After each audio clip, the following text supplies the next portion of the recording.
Blood খুব precious জিনিস, এটা যেখানে সেখানে দিতে হয় না। ব্লাড খুব প্রেশিয়াস একটা একটা আমানত আল্লাহ পাকের, এটা যেখানে সেখানে দিতে হয় না। ডেমোক্রেসির জন্য ব্লাড দেওয়ার কোনো মানে নাই, কোনো মানে নেই। সেকুলারিজমের জন্য ব্লাড দেওয়ার মধ্যে কোনো সার্থকতা নেই। কমিউনিজমের জন্য ব্লাড দিয়ে কোনো লাভ নাই। জাতীয়তাবাদের জন্য ব্লাড দিয়ে কোনো লাভ নাই। ব্লাড দিতে হবে আল্লাহর দ্বীনের জন্য, যেটা ইমাম হুসেন রাদিয়াল্লাহু আনহু দিয়েছেন। তিনি ন্যাশনালিজমের জন্য দেন নাই, তিনি কোনো তন্ত্রমন্ত্রের জন্য দেন নাই, তিনি দিয়েছেন কার জন্য? আল্লাহর জন্য। তো আগামী দিনগুলোতেও জালেমদের পতন হবে ইনশাআল্লাহ।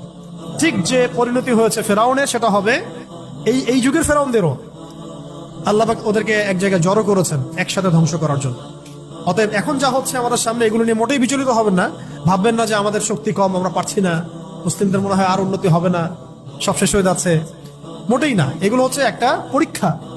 আল্লাহ পাক দেখতে চাচ্ছেন যে আমরা পরীক্ষায় কতটুকু ভালো করি, কতটুকু খারাপ করি, এবং এগুলোর মধ্য দিয়ে আল্লাহ পাক আমাদেরকে তৈরি করতে চাচ্ছেন।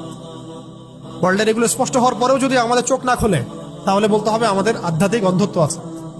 এই অন্ধত্ব দূর করার জন্য আমাদের সবাইকে বেশি বেশি তাজকিয়ার চর্চা করতে হবে। দিনের প্রত্যেকটা বিষয়ে, বেসিক ফান্ডামেন্টাল বিষয়কে মেনে চলতে হবে।